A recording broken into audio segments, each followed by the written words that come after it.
So it's such a pleasure to welcome Saim Sadiq to Showbiz India. It's great to see you and Eid Mubarak to you. Eid Mubarak to you too, and thank you for having me. Absolutely.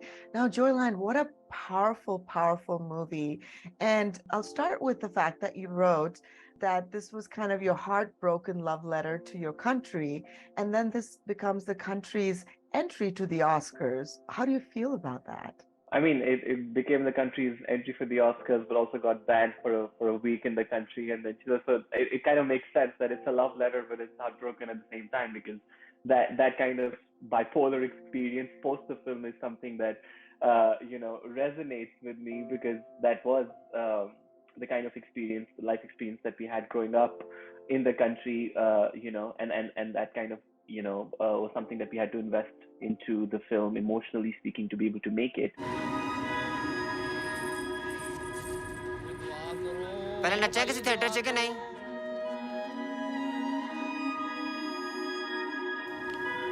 कम की theatre manager Well, you say it's absolutely fictional, but in a way autobiographical as well. I can only imagine the kind of mental struggle you went writing this film and then actually filming it, right? Well, I'm actually, funnily enough, because we've had so many years of experiences that you're kind of, in subtle and small ways, whether it's behaviors, whether it's, incidents that you've seen or have happened to you, etc., putting into a film. So when you actually start making the film or writing it, it's quite cathartic the other way around because you do, of course, have to go into certain traumatic, vulnerable spaces to be able to write it and to be able to tell the actors what you're talking about, etc., to help them sort of, embody those characters. But once you see an actor do a good job, or once the scene is sort of, set up and you actually shoot it and you get the take, and it actually feels quite cathartic to be able to tell your story or to be able to tell your truth. किधरे और जाके रोला पाला बीबा नहीं madam कहना मैंने ए बुद्धि है तो बाहर नहीं होती जा रही उन्हें दी भी बुद्धि लगेगी पोस्टर दे में तेरी मोटी बुद्धि तो पास की जगह बच्चे की तो मैं अपनी बुद्धि लावांगी ना चल लाइक कर दी तूने नहीं लाइक कर दे So when you were directing, was there any part of the scene where you delved in that deep down place as explaining it as a director and just felt emotionally exhausted? Exhausted, no. I think because I'd been wanting to make this film for so many years before I actually got to go on set that I think nothing could exhaust me at that point. I was just too excited and too grateful to be able to have that opportunity to actually make the film because it was my first film. So I wasn't taking it for granted, So every day, every problem was kind of like a gift, because I was like, it's a nice thing that I have this problem. It's a good problem to have because it means I'm actually making this film. But yeah, it was a very emotional set. It was a very emotional set in terms of, especially for the actors, I think, who really wanted to do an honest job. And I wanted to do my best to sort of enable them and to empower them with whatever I had to give in terms of giving them context or sort of emotional contextualization for them to be able to understand things, So we got really, really close.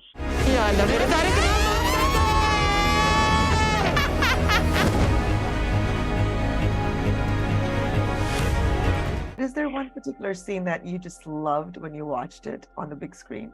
Yeah, I did like the idea of the big song in the film because I think that's not something that you expect from a small independent film.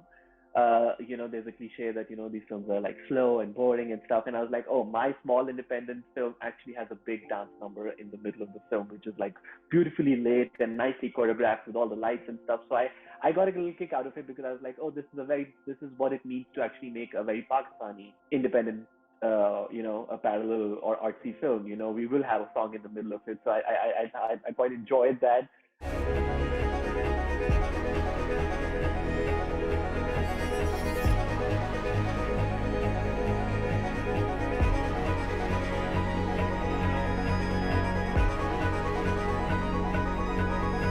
And, your film is layered in so many ways. Even though I'm not from Pakistan, I'm from India, but that part of the world is just patriarchal, like you had said. So what would you want the audience to take away from this film? I think the whole world is patriarchal still. I think we think that Pakistan and India, of course, the manifestation of patriarchy is way more obvious.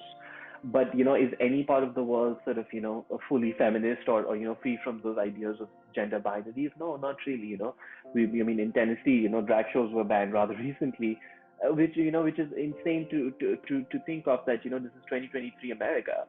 And so I would like the audiences to hopefully find some level of catharsis in the film that I found in making it. I think that would be ideal, and I would, hopefully the audiences could be anywhere in the world, and either you see a little bit of yourself in it, or you sort of understand different people and their humanity.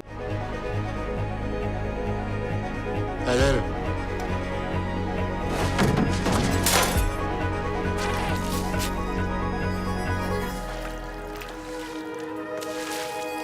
Oh, it was so wonderful speaking to you, Saim. We wish you Likewise. continued success. And everyone, it's playing in theaters right now in LA and all parts of the country. It's opening up. So please go watch Joyland. Thank you for having me. Thank you so much.